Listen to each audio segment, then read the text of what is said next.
Hello, everyone, and thank you for joining me today. My name is Lily Mara. I'm an engineering manager at a company called OneSignal in San Francisco. We write customer messaging software that helps millions of app developers connect with billions of users. We send around 13 billion push notifications every single day. I've been writing Rust since around 2016 and writing it professionally at OneSignal since 2019.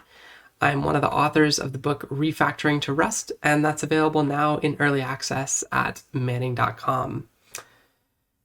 So today I'm going to talk a little bit about how we took one of our highest throughput endpoints and made it stop bringing the website down every day.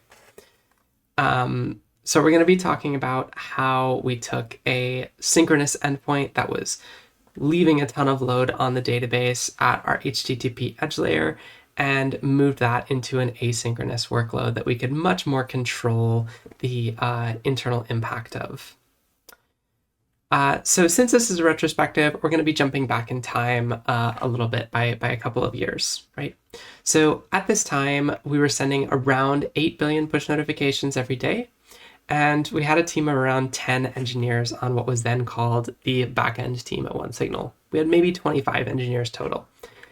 Now, when you're operating at that sort of, we considered it, largest scale with that kind of small team, you have to make a lot of simplifying assumptions about your problem space, right? This is going to come into play later on as we kind of get into the architecture of the system. But it's important to remember that, a lot of the trade-offs that we made because we had specific performance goals that we were trying to serve. And, we had other things that we didn't quite care so much about. So the problem that we're trying to solve today is backing the API that allows our customers to update the data that's associated with their subscriptions. So at OneSignal, at the time, our data model was centered on subscriptions, which we defined as a single installation of an application on a single device. So one human person might have many OneSignal subscriptions associated with them for different applications and different devices. Each subscription can have a number of key value properties associated with them, and customers might send us HTTP requests like this one that allow them to update those properties. For example, you can see in this instance, someone is sending us an HTTP put request so that they can update the first name and last name fields to John Smith. And this request also gives us the subscription ID, which correlates with the row ID in the database, as well as the app ID, which is more or less a customer dataset ID. So you can see in this instance, we have one human person, and she has a mobile device, and she has a web browser that's on a laptop or desktop, right? So the mobile device has two subscriptions that are associated with it. It has an SMS subscription, and it has a mobile push subscription for a mobile app. And the web push, the web browser also has a web push subscription that are associated with it. So there's multiple subscriptions across multiple devices, but they all sort of correspond with the same human person. So at this time, we didn't really have a data model that allowed for the unification of these subscription records to like one human person like we do now. And you can see each of these subscriptions has associated with it in the database an account type property. So this might be something that a customer uses to do substitution at the time they deliver a notification. So they might do some kind of templating that allows them to send a slightly different message body to people with different account types. They could also just do segmentation that allowed, send this message only to people who have VIP account levels and, send this message to people who have user account types. So the system is fairly flexible, and our customers do like it, but somebody has to maintain the infrastructure that allows you to store arbitrary amounts of data. Now, the original format of this was an HTTP API that performed synchronous Postgres writes, right? So our customer makes an HTTP request either from their own servers or from our SDKs on their users' devices. we block the HTTP request in our web servers, and the Postgres write completes, and we send a 200 back to the device. Now, this works for a time. It certainly works at 100 users. It probably works at 10,000 users. Maybe it even works at several million users. But once we started getting into the billion range, we have billions of users. We're sending billions of notifications a day, and a notification send was, generally speaking, fairly well correlated with these property update requests, right? Because after a notification sends, maybe a user takes some kind of action, and the customer wants to update the subscription's properties as a result of this. So eventually we grow to such a scale that we get hammered by traffic incessantly, generally speaking at the hour and half-hour marks, because people love to schedule their messages to go out on the hour, on the half hour. Nobody is scheduling their push notifications to be delivered at 2:12 in the morning. People are scheduling their messages to be delivered at 9 o'clock in the morning, right? Because it's just easier. It makes more sense as a marketer, and it comes more naturally, right? So everybody is doing that, meaning at that hour mark, we are getting tons and tons of traffic at this endpoint. And it would frequently lead to issues with Postgres, as it really couldn't keep up with the volume of writes that we're sending it. So there's a huge, enormous bottleneck here. And very frequently, this would just cause kind of our entire HTTP layer to go down, right? Because all of our Postgres connections would just be completely saturated running these synchronous HTTP writes. So what did we do? Well, we took this synchronous system and we made it asynchronous by introducing a layer of queuing. Now, what is a queue? Queues are a very fundamental data structure that are talked about in computer science classes. And they work in a very similar way to the queue you would wait in at the cafe. Items are in-queued at one side, they sit on the queue for a period of time, and then in the end, items are dequeued from the other side, and they're handed off to some kind of processor that does something with them. Now, we can control the rate at which messages are dequeued, right? We can slow down our processor, or we could try to speed up our processor so that messages sit in the queue for as little time as possible. Or we could slow our processor down a little bit so that we don't sort of overwhelm the processor in the end. Because remember, we're running Postgres writes here. So if there's a huge spike in the number of requests that come in, really all that happens is more messages sit in the queue, and our Postgres servers don't get overloaded because they're processing a more or less constant rate of messages per second, or at least a rate of messages that has some kind of known upper bound on it. Now, we are introducing an additional metric here, right? In our previous world, really the only metrics that we had were maybe the number of requests that we're processing at one time, and the CPU memory limits on our web workers and on our Postgres workers. But now we have this new thing that we need to measure, and it's going to turn out to be really important for us to be measuring this, right?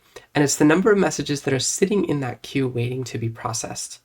And this is a metric that we called the lag of our queue. Whether or not that's a perfect term is debatable, but we have 4 messages right now that are sitting in this particular queue. We have a red, blue, orange, and green message that are sitting in the queue waiting to be processed. And we have a purple message that has been removed from the queue, so it's no longer waiting. So we would say that we have 4 messages in lag for this queue that's represented on this slide. Now, a queue, like I said earlier, is just an abstract data structure. In the real world, we don't use abstract data structures, right? We use concrete implementations of data structures. And in our case, we use Apache Kafka. Apache Kafka is a very nice high-performance message log system, and it has a lot of neat features that you don't get with just the basic sort of abstract queue. And it has a ton of use cases beyond what we're going to discuss in this talk. But today, we're going to talk about how we use it to back our Postgres writes. So how does Kafka work? How are these things sort of structured, right? So with a sort of basic queue that you might think about as just you might import from your programming language's standard library. You might have a list of messages that sits in memory, and you might remove things from that list of messages as they're being processed as you dequeue them.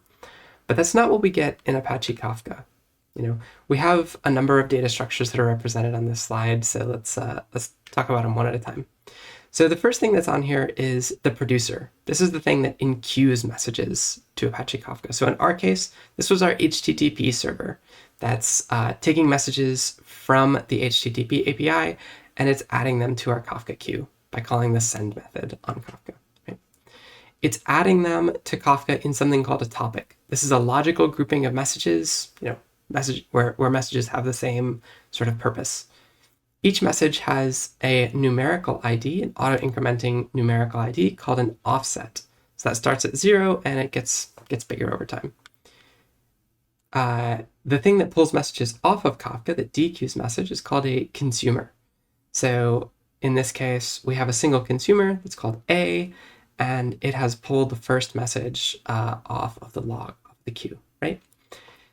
And the thing that's interesting here is you'll notice that message is still on the queue. It hasn't been removed, right? It's still on the topic. So the thing that's different about Kafka from sort of the typical queue implementation is that the messages don't actually get deleted from Kafka's data structures. They stay there, and the thing that changes is just the pointer inside the topic to which message has been read. So this is going to give us a little bit of flexibility in terms of how this is implemented, but it's important to note that really what we're changing is we're just moving this sort of pointer around in there. So you'll notice that our consumer A has read message 0, it processes message 0, and then once it's done, it sends Kafka a message called a commit, and that advances this pointer. So it moves the pointer from 0 to 1. So we're now, the next time we ask Kafka for a message, it's going to give us the next message in the log back. So one of the nice sort of flexible things that you can do with Kafka, because it has this moving pointer thing, is you can actually have multiple consumers which read from the same exact topic, and every consumer is actually going to be able to see every single message that's on the topic.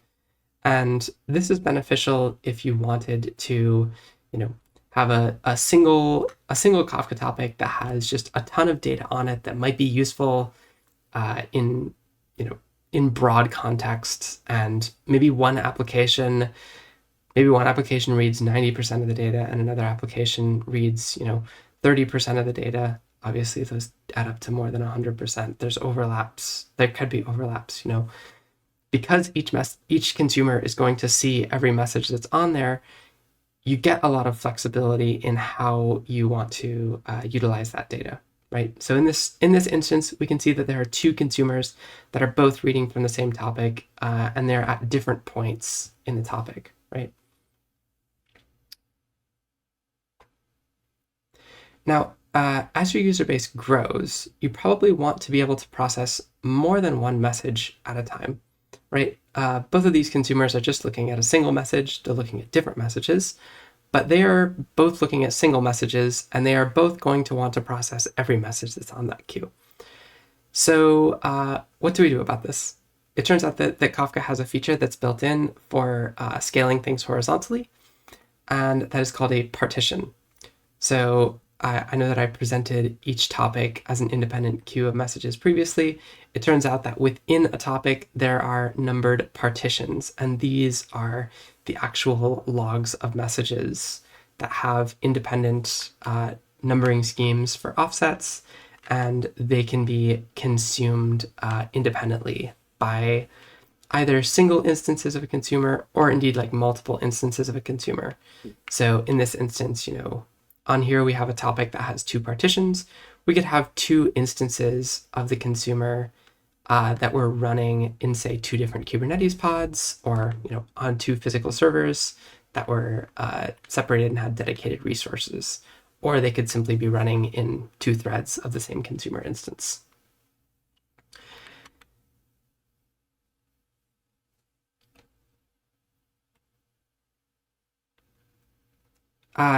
So we talked previously about lag, right? So notice that these two partitions, they have independent lag from each other because they are two different queues with two different positions sort of in the queue, right? Partition 1 actually doesn't have any lag because it's sort of read up to the end of the queue. And partition 0 has 3 messages in lag because there are still message 2, 3, and 4 that are sitting on the queue and waiting to be processed by the consumer. So you might say that the topic as a whole has 3 messages in lag because it's just those 3 messages from partition 0. But you could, subdivide that down into the 2 partitions. And indeed, in most cases, if you have a resource that's sitting back there behind just one of the partitions, you will very often find that, one of your partitions or, one grouping of your partitions starts to lag. And it's, generally speaking, not smeared across the whole range. So we have our multiple partitions, but when we have a message that we want to add to our Kafka topic, what do we do with it? Which of those partitions does it go to? There's a couple of different ways that we can distribute messages to our different partitions inside the Kafka topic. The first one is fairly intuitive. If we don't tell Kafka which partition we want a message to go to, we just get round robin partitioning, right? So in this instance, there are 3 topics, and each time we add a message to our Kafka topic, Kafka is just going to pick one of those topics or one of those partitions and just sort of assign the message to it. So this might be a perfectly acceptable partitioning strategy for many use cases, but in our case, this was not really going to work for us. Because remember, we were doing Postgres writes, and each of these messages, remember, was a subscription update that had a customer dataset ID and a row ID on it. And we have a cluster of Postgres servers that are partitioned by customer dataset ID. We don't have one Postgres server per customer, but we do have, a Postgres server that is responsible for a range of customer dataset IDs. So this meant at the time that we were adding our message to Kafka, we actually knew at that time which Postgres server the message was going to be written to eventually. So at the time we generated our message and wrote it into Kafka, we would actually assign it explicitly to a partition that was tied to that particular Postgres server. Now, again, this, as is shown on here, gives us some amount of separation between the Postgres servers, but you may notice that within each Postgres server, there's really not any concurrency. There's a single partition that's responsible for each Postgres server. So we are not going to have the ability to do concurrent writes on our Postgres server. We're going to be, fairly slow. So the way that we would get around this is by having multiple Kafka partitions that would be responsible for each Postgres server, right? In this case, we have 4 partitions and 2 Postgres servers. So each Postgres server has 2 Kafka partitions that are associated with it, and we can process those 2 partitions concurrently, meaning we can perform 2 concurrent writes to our Postgres servers. Now, this strategy will get you fairly far, but we did run into some issues with it. This system isn't super flexible, right? So what happens in a world where we want to change that concurrency number, right? And there's a lot of reasons why we might want to do this. Maybe we're able to get some hardware updates that we have better CPUs that are available for our Postgres servers, and so we want to increase the concurrency of our writes. Or maybe we decide that we actually want to prioritize reads and we're okay with slightly higher message latency, so we want to reduce the concurrency of our Postgres writes. In this instance, we would have to do what's called repartitioning our Kafka topic. And this entails some rather interesting gymnastics. If we had a topic that had, say, 4 partitions, and we wanted to go to a topic that had 6 partitions, so we wanted to be able to change our write concurrency from 2 to 3, we would have to create a new empty topic that had 6 partitions, and we would have to rewrite all of the data from the old partition, from the old topic to the new topic, and we would have to manage doing that, at the same time as we were shifting new writes onto the new topic, right? So if you want to maintain message ordering while doing something like this, it's really quite a juggling act. And so this is something that we wanted to engineer our way out of having to do every time that we wanted to change our Postgres concurrency level, right? So what do we do instead? How do we get around this kind of issue with this strategy, right?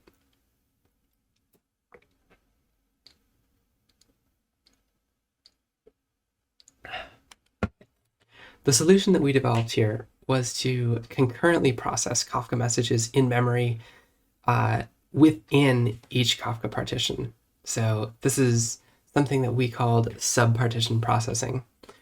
This is not something that, generally speaking, folks like Confluent consultants will recommend that you do, but we have found it to be very useful and extremely effective for meeting our particular needs. So what does this look like? So inside of our consumer instance, as mentioned, we have a number of partitions that are sitting there in memory and processing concurrently. Within each one of those partitions, right, Kafka has a number of messages that it knows about.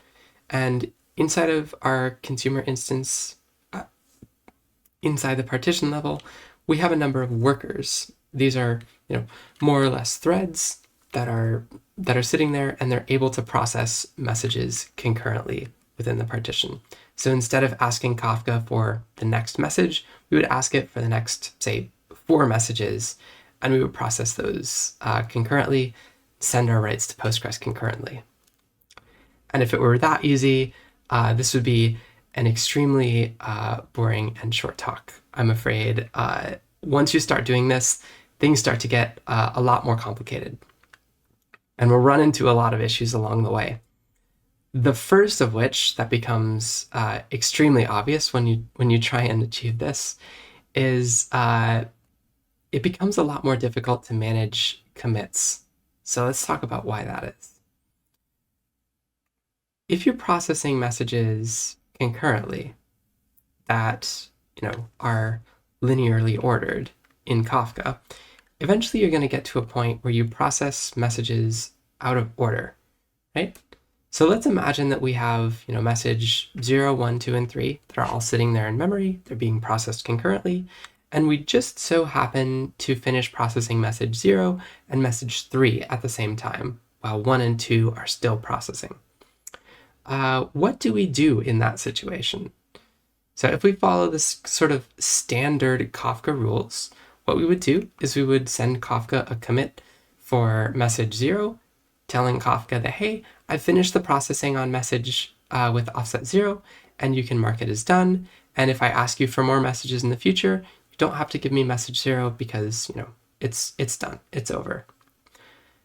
And once we've done this, remember we've also finished processing message 3 concurrently. So we would also send Kafka a commit for the message with offset 3. And Kafka says, okay, that's great. Message 3 is finished, so I will never show you message 3 or any of the messages before message 3 again.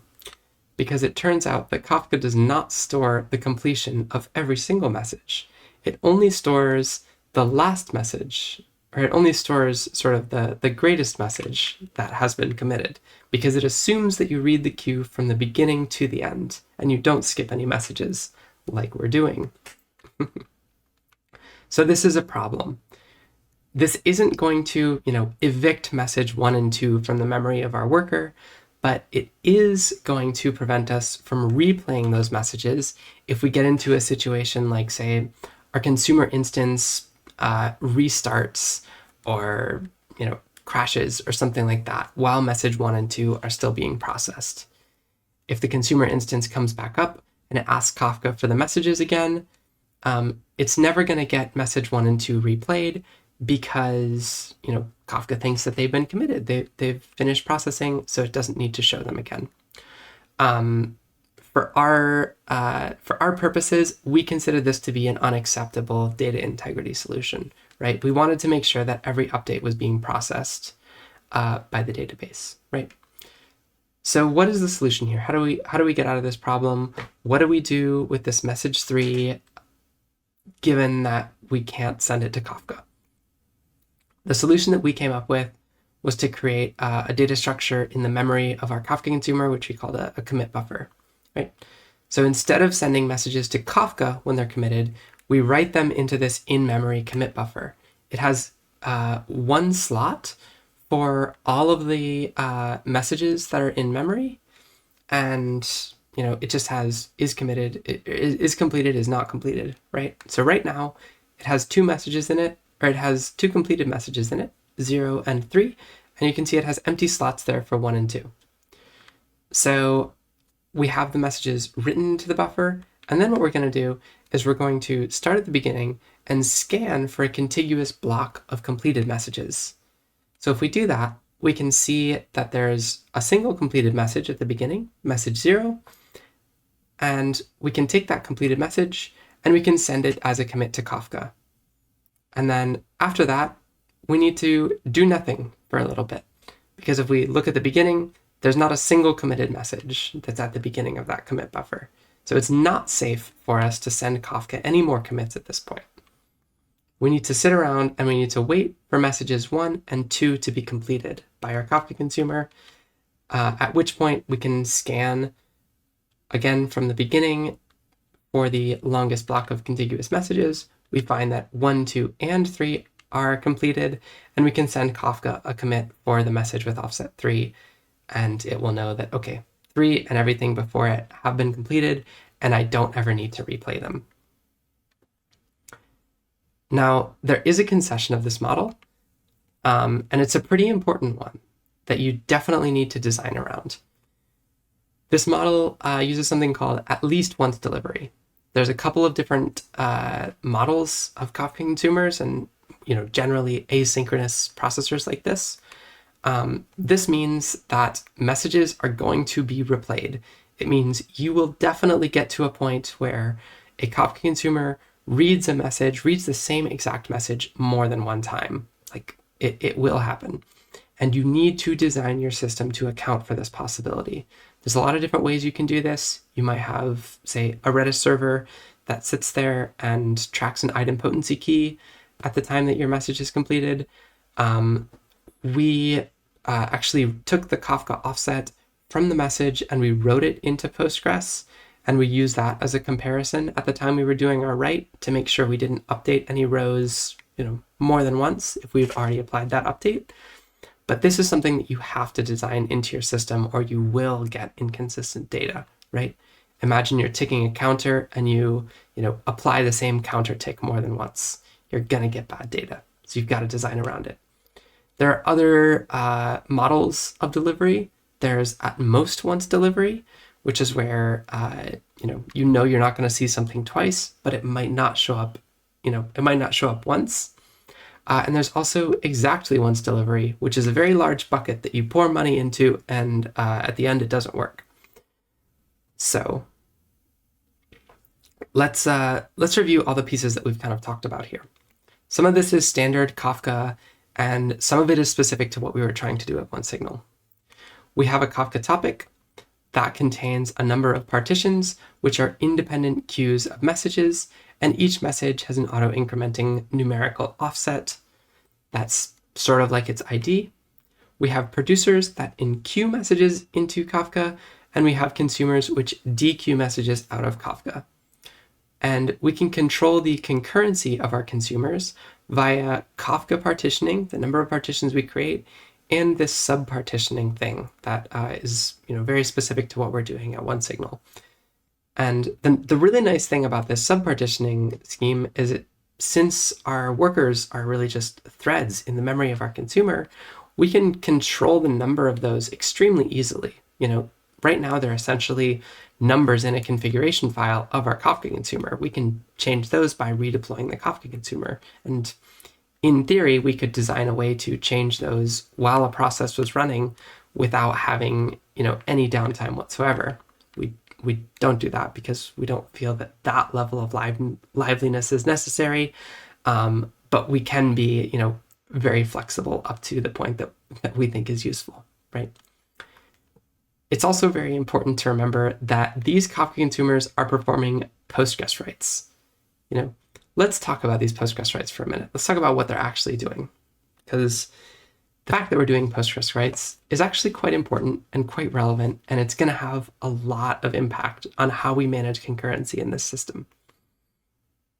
Yeah. So we're doing Postgres writes. Postgres has a bunch of rows in it, right? All these Kafka updates are fundamentally saying, hey, take this Postgres row and update some property on it. Let's imagine for a moment that we receive 2 Kafka updates at the same time or around the same time, right? And we process those 2 concurrently. They're both trying to update the same exact row in Postgres. One of them is setting a property called A to 10, and another one is setting the property A to 20.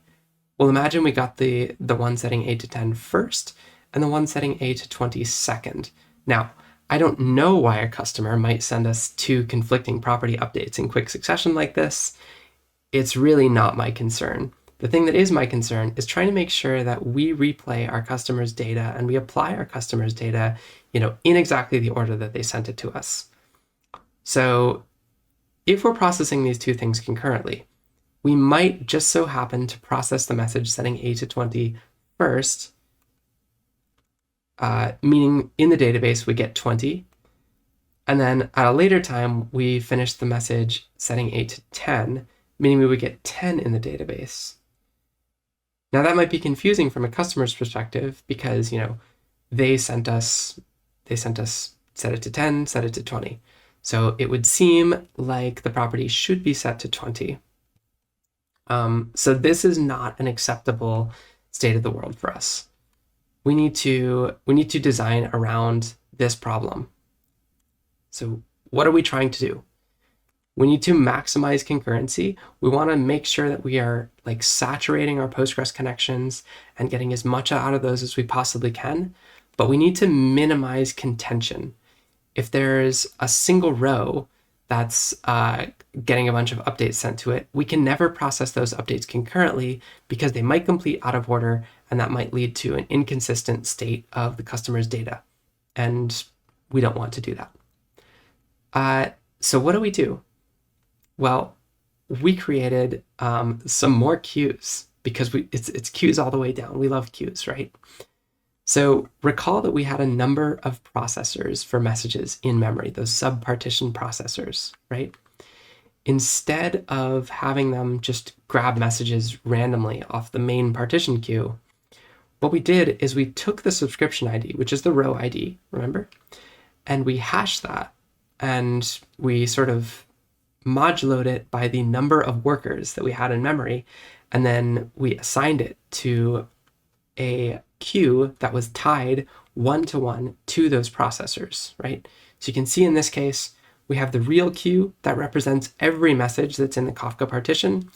We have a blue queue that represents some portion of the messages that, happened to hash, and the red queue that happened to hash to the same queue, right? Because these hashes are based on the subscription ID, which is the row ID, we know that updates which are bound for the same row will never complete concurrently because they will be in the same queue, which has only a single processor associated with it. However, since these row IDs, we assume are assigned basically fairly, these queues are going to have a bunch of messages in them, and we'll be able to process lots of things concurrently. All right, so there's been a lot of data structures that we've talked about. Let's try to put them all together into one sort of grand unifying view of what our Kafka consumers look like, right?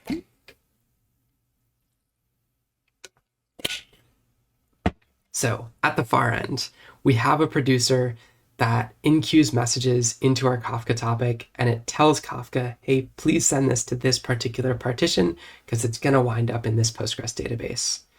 That Kafka topic has its messages dequeued by a consumer, which is consuming multiple partitions of messages concurrently. Within those partitions, we take the row ID, we hash it, and we use that to assign a message to a particular subpartition queue, which is tied to a particular subpartition processor. Once messages are finished being processed by those subpartition processors, we add them to a commit buffer and eventually commit them to Kafka. And these processors are all sending a bunch of writes to some Postgres servers. Right? So this got us pretty far. But at a certain point, we started running into some more issues because, there's always more issues than you think there's going to be. It's always so simple in theory, right? And I mean, wasn't this simple? I thought it's so beautiful. But we ran into some more issues. We're adding additional layers of in-memory queuing. So we're asking Kafka to, hey, please give us lots of messages. And when there's not a lot of Kafka lag, this works just fine because you can ask Kafka for all the messages and there's not very many of them. But at a certain point, you're going to lag your Kafka queue because, you're going to have some operational issues that cause your messages to stop processing. And there's going to be a bunch of messages that build up and lag. And this means that your consumers are going to ask Kafka for too many messages, and you're going to overload the memory of your consumer processes, which is going to make them fall over, which means they're not going to process messages, which means the lag is going to get bigger, which means your problem is not going to go away on its own. So how did we solve this one? It was fairly simple. We added a cap on the number of messages that each consumer instance was allowed to hold in memory, right? So once we got to a certain number of messages in memory, it just sort of stopped asking Kafka for messages, and it would check back at a later time to see if some messages had cleared out and some memory space had opened up. And once we did this, to our shock and awe, everything was fine for an amount of time. But at the end of that amount of time, things were no longer fine. And this not fineness had the following characteristics. We started getting paged intermittently on high amounts of lag on our Kafka topic. And there was a very clear demarcation line between the fine and the not fine metrics, right? Everything was just sort of ticking along at a very low baseline level, and then all of a sudden, out of nowhere, boop, line goes up in a bad way, right? And we delved into the stats on our consumer instances with some expectations that were very soundly busted. We expected that our consumer instances would have had their CPU jump way up because, there's a bunch more messages to process. I'm working really hard to process those messages. We expected CPU to go way up, and we expected the number of idle connections to go way down. But in reality, we saw the exact opposite happen. We saw the CPU usage go way down, and the number of idle connections jump way up, almost to the maximum. And this confused us to no end. But we didn't really have a lot more observability options than this. At this time, really, we were kind of just dealing with metrics. And we had some unstructured logs that were sitting on the boxes, like the boxes, not in the Kubernetes config store. So at this time, I insisted on getting us to a point where we had centralized logging. It was something that I wanted when I first joined the company, and it was not prioritized at that time. But I used this as kind of a jumping off point to be like, no, we need centralized logging. Like, this is the proof, right? So we added some centralized logging, so all of our workers started sending data to a central location. And it wasn't a lot of data, mind you. It was relatively simple. We sent in the app ID, which, remember, was the customer dataset ID. We sent in the subscription ID, which is the row ID, the SQL statement that was being executed, and the consumer instance. So this allowed us to do some stuff like group our logs by which customer dataset ID was sending us the most updates. And what we found was kind of surprising.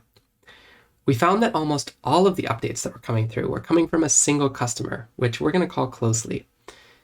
It was something on the order of, if Closely was doing maybe 500 updates per second, our next largest customer was doing like 30, and every other customer on that same pod was doing maybe, a combined rate of, 100.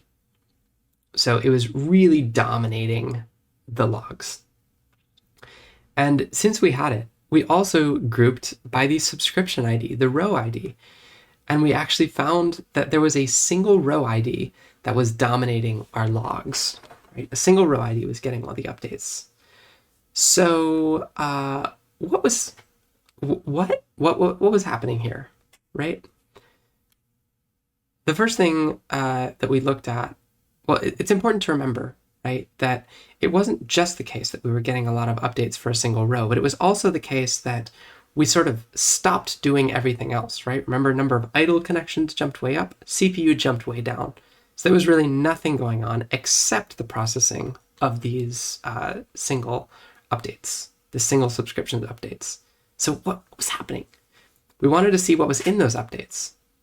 It was a bunch of updates to like single fields at a time. And basically every single one of those updates was completely incompatible, right? There was constant updates happening to the location field. So it was jumping from San Francisco to New York, to Tokyo, back to San Francisco, to Boise.